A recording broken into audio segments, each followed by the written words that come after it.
Don't be surprised if this week you get a family drama, and you may even be part of it, or you may created it because, again, they picked a little bit and then you just were too sensitive because you're overwrought by other stuff. Hello, Taurus. I'm Bonnie Morris, and that's Don Rivera. And together we are Cards and Constellations. We are the ones that have taken both astrology and tarot and married them together to give you a better idea of the energy for the week so that you can use it to your advantage. Now we're going to start out talking about the moon, of course. There is a full moon this week at July 10th. Now, we're talking about the week of July 7th through the 13th.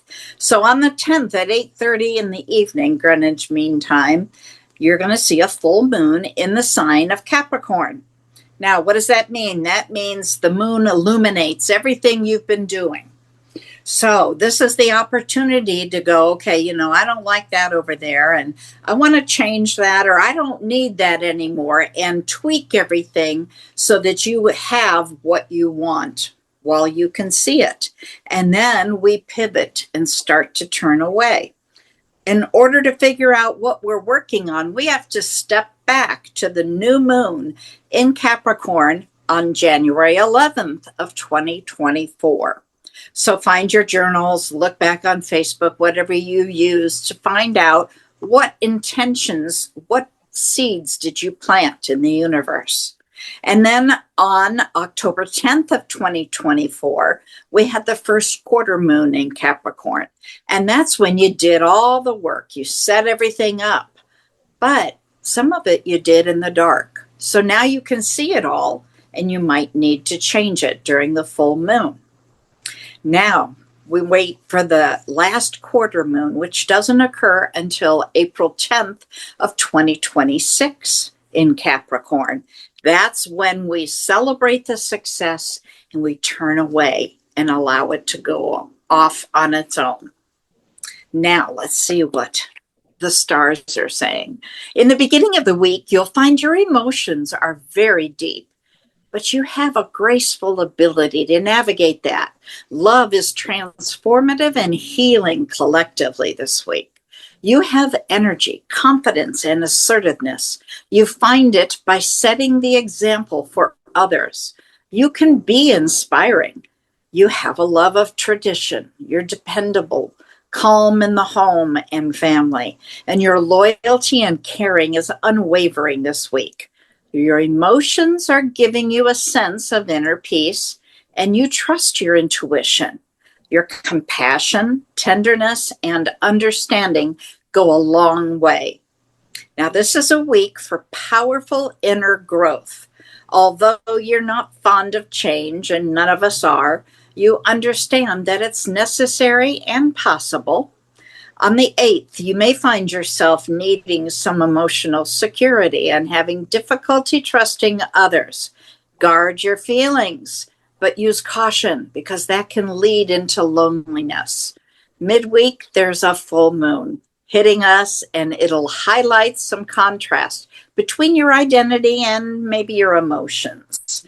Mars will trine the moon, allowing you to take initiative from your heart with respecting others' feelings, assertiveness, balance it with kindness. You are on an inspiring, grounded companion. At the end of the week, you'll find yourself affectionate and kind. Your emotional intelligence will support your relationships. You may find yourself struggling to communicate clearly as Mercury goes opposite to the moon, which allows for kind of a tug of war between your heart and your mind. Use some thoughtfulness then. Don, what do you have? Let's see what I do have.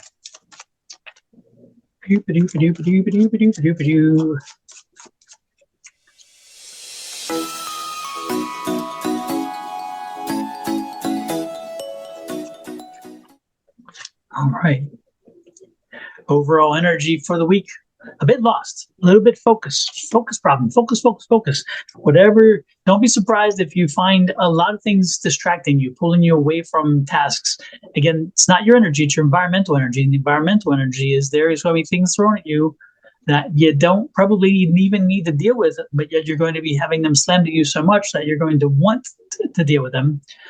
So be careful not to fall into that trap, because that really can be a vicious loop. All right.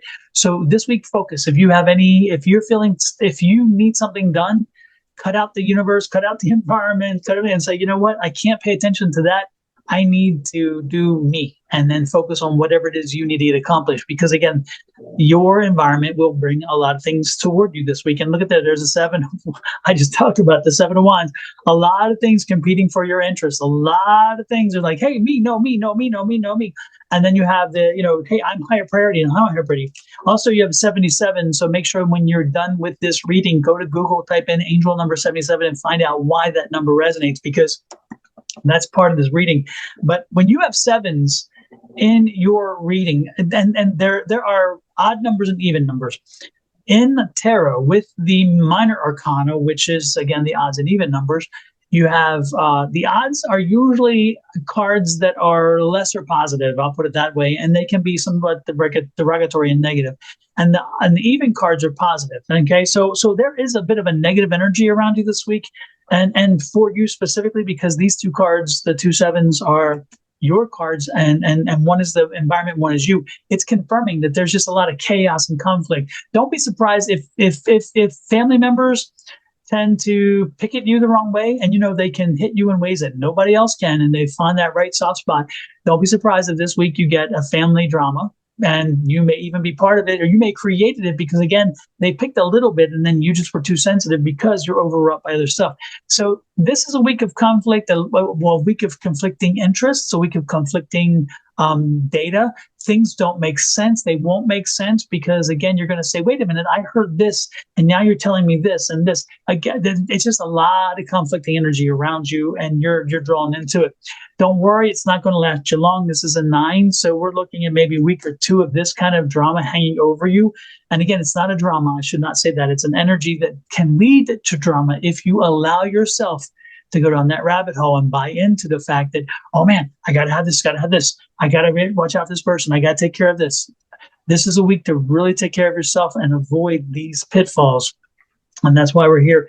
And if you're not careful, again, you're going to be looking at the 5 of Cups. And the 5 of Cups is one of those things that when you have a week of, again, negative energy around that 7, which is a negative number, and then you have the lack of focus, which again gets back to paying attention to too many things at one time, and then the internal struggle of who gets what, where, when, and why. I can see how you can easily fall for the things that have gone bad and ignoring the good. So to help yourself through this week, make sure we focus on good things. Make sure we focus on what we've come to do, what's benefited us, all those things. And let's try to not pay a lot of attention to the negative. And if you do that, you're going to like this because there's a 9 of Cups, and the 9 of Cups is bringing you a really good headspace leaving the week. You're coming in the week with some negative headspace.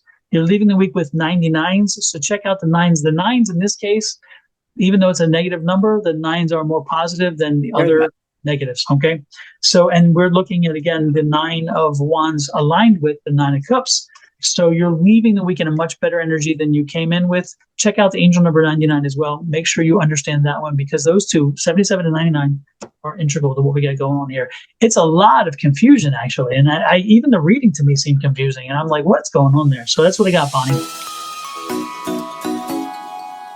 Well, I think that's interesting because, you're going from the 7 to the 9. The 9 of Cups, when I read tarot for patients, listen to me, clients, confusing the careers here.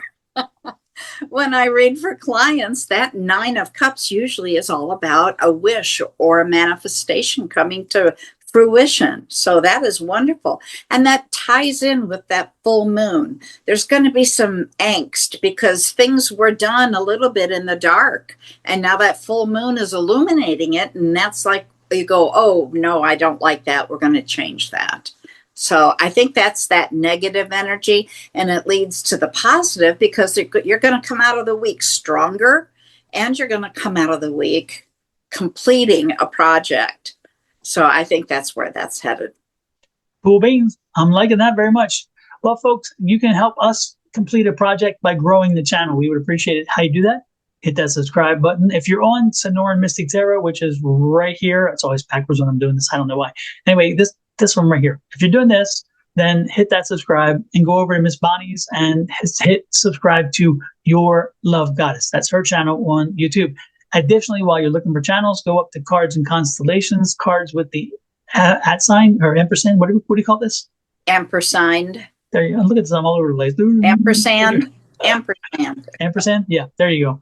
And with that said, when you hit those three, you're going to get notices anytime we post something or go live, which is great. With that said, love, light, and blessings from Miss Bonnie and her family, me and my family, to you and to yours. Thank you for joining us. And again, help us grow our channel. Hit the share button. Bye.